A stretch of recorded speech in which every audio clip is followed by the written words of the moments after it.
changing your life one story at a time. This is the Chicken Soup for the Soul podcast with Editor-in-Chief Amy Newmark. Hey, it's Amy Newmark with your daily dose of Chicken Soup for the Soul inspiration. It's Thoughtful Thursday, the day when I share a story that gave me new perspective, that made me stop and think. These are the stories that stick with me for years, and that's why I share them with you. Today's story is one of the 101 that made it into our very powerful book called Chicken Soup for the Soul, Find Your Inner Strength. It was an intense book. I remember having to edit it in small doses because it was making me so emotional. The book contains a lot of stories about people overcoming challenges, some real heavy-duty situations.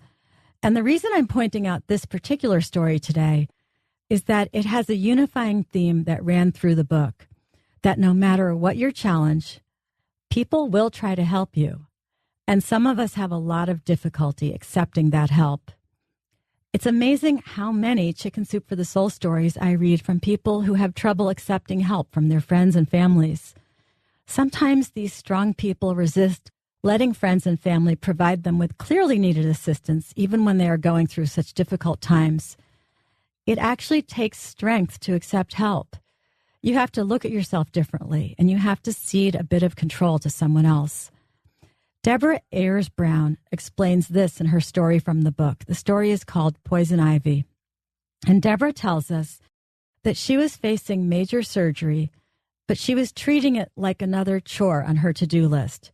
Instead of taking it easy or lining up some post-surgery support, the day before the surgery, Deborah attacked all the poison ivy in her garden, ripping out every vine she could find. She was worried about how little she would accomplish after her surgeries. She wouldn't be allowed to drive or work.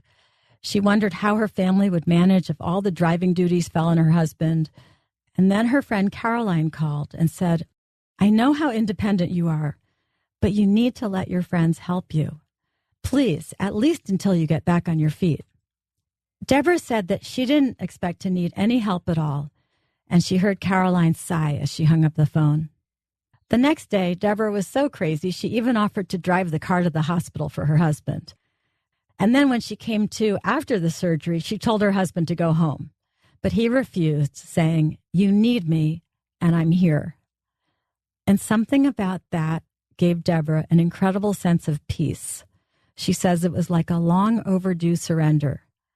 And that was the beginning of the new Deborah, the one who would let people help her. She said, "It was strange, but depending on family and friends seemed like a kind of truce with my lists and duties." Deborah started to feel different, and also like she was being a better friend. Her friend Caroline came by one day to visit and thanked Deborah for accepting her assistance. She said, "When you let someone help you, you allow them to feel needed." So Deborah ended up accepting help for the next 6 weeks. And as she reports, "I felt a freedom I'd not known for many years, a freedom from the constant turmoil of living up to my expectations of myself. I'd always thought that depending on others would be tantamount to admitting I was inadequate.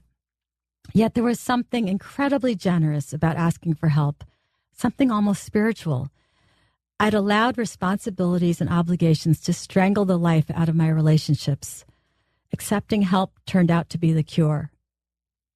In our next podcast, you'll meet Kelly Sullivan Walden, one of the nation's foremost experts on dreams, and she's going to explain how you can use your time asleep to listen to what your subconscious has been trying to tell you during the day. I'm Amy Newmark. Thank you for listening to the Chicken Soup for the Soul podcast today. I'd love it if you would help spread the word by telling your friends about it, and you can also rate and review it on our iTunes page.